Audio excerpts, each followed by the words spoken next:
Hi again. A while ago, I made an episode about lucid dreaming. I went through dream journals, reality checks, mild, wild, wake back to bed, and all the other methods that make lucid dreaming seem doable.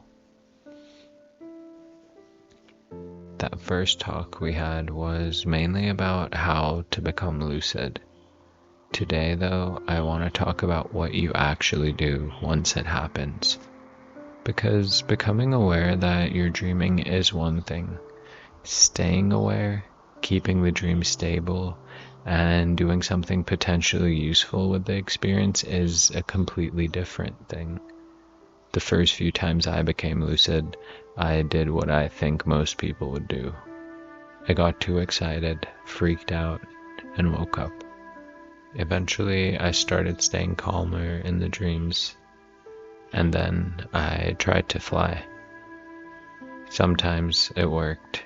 Sometimes I sort of jumped really high and then seemed to slowly float back down, which was kind of like the original Superman. I don't know if you knew, but he couldn't fly. He would just jump really far, so it seemed like he was flying or something. I'm not explaining it right, but anyway, it was like the gravity settings were slightly broken. I used to try walking through walls. I tried making things disappear, changing locations. I think I sometimes tried summoning people that I probably had no business thinking about or even trying to summon. You have access to a whole world where normal consequences seem to be temporarily disabled. So obviously the first instinct is to act like a child, especially if you are a child, which I was when I started doing this. There's nothing wrong with that. Lucid dreaming is fun. I don't think every unusual experience has to become a healing journey or productivity method. Sometimes you should just fly around and enjoy yourself. But I think after you've done that a few times, another question starts popping up.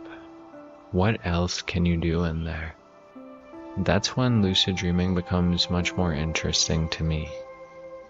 The strange thing about a lucid dream is that you can be aware that the entire environment is being created by your mind, while also feeling like you're standing inside a place that has its own logic and actually exists.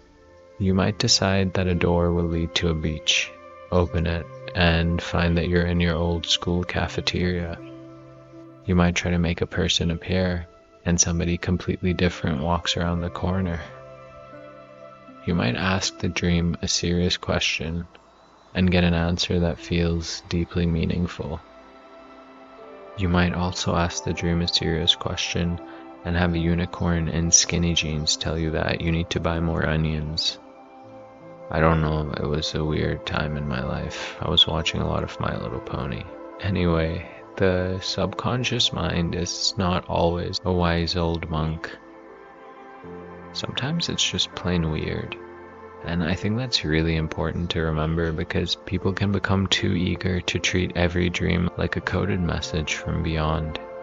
Of course, dreams can reveal things about us, but they can also be a mixture of memories, random images, recent conversations, and whatever your brain was doing after you fell asleep watching YouTube. Which, I mean, some of you fall asleep watching true crime, so it's terrifying. I think we might need some discernment. Still, I think there is value in speaking to the dream instead of just trying to control it. So the next time you become lucid, try asking a question. You could ask, show me something I need to understand. Or maybe something like, why do I keep dreaming about this place? You could also ask a dream character who they are, and then just wait and see what happens. I'm not promising you'll receive the secrets of the universe, but you might receive something useful. You also might receive nonsense. Either way, you are giving your mind a chance to respond in a language that is clearly different from your regular everyday thinking. For me, dream characters are especially interesting. In a normal dream, you usually accept them without questioning anything. Like a person appears and you somehow know that they're your cousin even though they look nothing like your cousin. Another person might be a complete stranger, but inside the dream you feel like you've known them for years. Once you become lucid, you can actually stop and talk to them. Some dream characters act exactly how you would expect. Others say things you might not be prepared for. You can ask them if they know they're inside a dream. You can ask what they represent. You can ask why they're there. Their answers can feel like they're coming from a part of your mind that doesn't normally get to speak directly. I also have to be careful here, because I'm not claiming that dream characters are separate beings, but I also don't think that we completely understand consciousness well enough to speak with absolute confidence about every experience people have while dreaming. Why do I talk in such a weird way? Like, why are my sentences so long? I don't like it. Anyway, okay. So I know that's less exciting than saying your dream neighbor is definitely your spirit guide, but I feel like it's probably more responsible. One thing, especially since this is Idiot Mystic, it's 50-50, 50% idiot, 50% mystic. It probably is more responsible, and that's something that's difficult to be, but sometimes we have to, especially if we're looking for the things that people who lucid dream are usually looking for. One thing, though, that can make lucid dreaming difficult is getting too excited. This was my main problem when I started. Usually when you realize you're dreaming, you become amazed that it finally worked, and then immediately wake yourself up. To me, and a lot of other people, this is extremely annoying. The dream starts fading, the environment becomes less clear, and suddenly you're back in bed thinking, well, that was a good 3 seconds. When that happens, focus on the physical feeling of the dream. Rub your hands together, touch a wall, feel the floor under your feet, look closely at something nearby. You're trying to give your attention more detail to hold on to. Spinning around can also help, although I still think it's funny that one of the accepted lucid dreaming techniques is basically acting like a human Beyblade on the astral plane. I don't know if you know what Beyblades are, but yeah. Anyway, speaking out loud can help too. You can say things like clarity, or say something like stay stable, or even tell yourself you're dreaming, but you don't want to say, oh my god, it's a dream, it's a dream, it's a dream. You need to kind of be more relaxed. For me, the things that work are a little bit different. The technique that works best for me is taking deep, slow breaths inside my dream. So as soon as I realize I'm dreaming, I start taking those breaths. And maybe that's because I do so much breath work in my physical life that it's something my nervous system or consciousness or whatever's going on can recreate that when I'm not doing it with my body. I don't really know the reason, so that's one thing. You can try taking deep, slow, diaphragmatic breaths.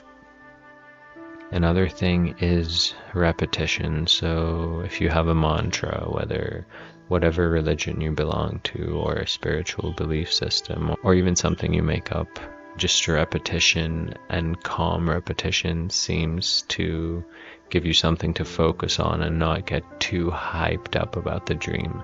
It's almost like the stimulation of the dream and the excitement of realizing you're in it overstimulates your brain, and it's too exciting to stay asleep. So the more times you do this and fail, the less exciting it becomes when you're in a dream. So in a way, just trying more times will increase the likelihood of you not waking up when you go lucid. Your expectations have a lot of influence inside dreams. If you expect the dream to disappear, it often will. If you calmly expect it to become clearer, sometimes it does. Calmness is the difficult part. Another thing that tends to happen around lucid dreaming is the false awakening. A false awakening is when you dream that you woke up. You get out of bed, you check your phone, you walk around your room. Everything seems normal. And then something suddenly feels off. Maybe the light switch doesn't work. Maybe the time on your phone keeps changing. In my case, the rooms always have extra doors. Or like for some people it's even crazier, like their pets are talking. And they just accept it for longer than they would in real life. Then they realize they're still dreaming. They're one reason reality checks are really useful even after you think you've woken up. Look at your hands, try reading something twice, pinch your nose and see if you can still breathe through it. I know it all sounds ridiculous, but dreams are ridiculous by nature. You have to meet them where they are. False awakenings also raise a pretty strange question. If your mind can create a convincing version of your bedroom, your phone, your body, and the feeling of waking up, how much of your normal experience is also being filtered and constructed before you become aware of it? I'm not saying that waking life is literally a dream, even though I guess I would if this was a simulation theory video, but it isn't. But yeah, just keep paying your bills and definitely look both ways before you cross the street. I just mean that we often move through the day without paying much attention. We repeat the same thoughts, react to the same fears, check the same apps, and call ourselves awake because our eyes are open. Lucid dreaming can make you a little more suspicious of your own autopilot.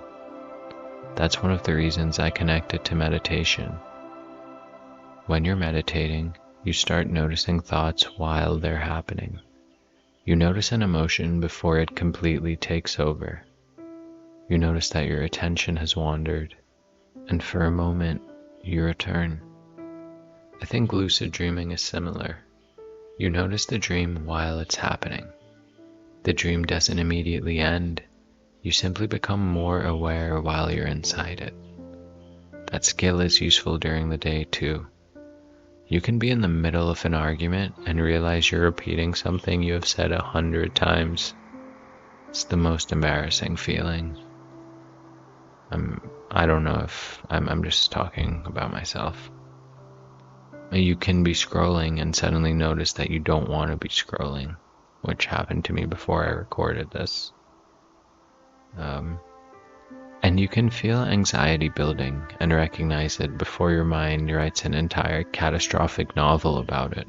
I think that tiny moment of awareness doesn't solve everything, but it does give us a choice. Now, sleep paralysis is another part of this conversation. Some people experience it while trying to enter a lucid dream directly from waking consciousness. Your mind becomes awake while your body is still in the temporary paralysis that normally happens during REM sleep. You might feel heavy, you might feel unable to move. Sometimes you hear buzzing, footsteps, hushed voices, even other sounds. Some people see shadowy figures or feel like something is in the room. Science says that part of the brain is still dreaming while awareness has returned. While that explanation makes sense, it can still feel absolutely terrifying.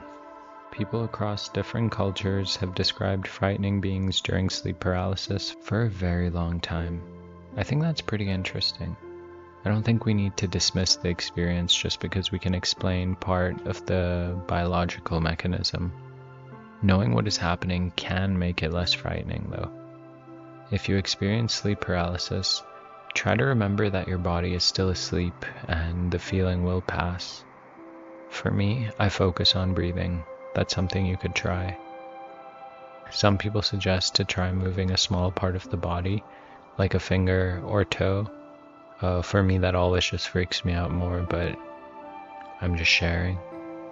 I'd suggest avoiding fighting with the experience too aggressively, because I think panic makes it feel worse. Some lucid dreamers use sleep paralysis as a doorway. They imagine themselves rolling out of bed, sinking through the mattress, or entering a dream scene. I wouldn't recommend forcing this if it makes you distressed. Sleep is vital, and there's no prize for scaring yourself every night just to have an unusual experience. I think the same caution applies to nightmares. Lucid dreaming can help some people respond differently to recurring nightmares. Once you realize you're dreaming, you might be able to stop running, turn around, and even confront whatever is chasing you. Sometimes the frightening figure changes, sometimes it speaks, and sometimes you realize that the fear is connected to something in your waking life. It seems to me that it's valuable, but I don't want to pretend that every nightmare should be handled alone. If someone is dealing with trauma-related nightmares or serious sleep problems, I think professional help may be more helpful than trying to astrally project. It's best to go gently. You don't need to prove anything inside your own mind. For people who already have some experience with lucid dreaming, I want to suggest a tiny experiment. The next time you become lucid, don't immediately change the dream. Just stand still and look around. Pay attention to the details. Touch something. Listen to the sounds. Notice how real the environment feels, even though you know you're dreaming. Then, ask the dream to show you something worth noticing. That's it. You don't have to force an answer or interpret everything the second you wake up. Just write it down and come back to it later. The first lucid dreaming episode was mainly about gaining control. This episode is partly about letting go of that same control we tried so hard to get. That might sound contradictory, but lucid dreaming seems to contain both. You become aware enough to make choices, while also discovering that your mind is much larger and stranger than the small part of it you normally identify with. You might be able to fly over a city or speak to someone who's gone. You can practice a skill or face a fear. You can also stand quietly in a dream kitchen and look at light coming through a window that doesn't physically exist. That, by itself, is strange enough to me. Thank you again for spending this time with me today. If you try the experiment, do let me know what happens. And if a dream character gives you useful advice, write it down. If they tell you to buy more onions, I guess consider that too. Until next time, sleep well, and try to remember when you're dreaming.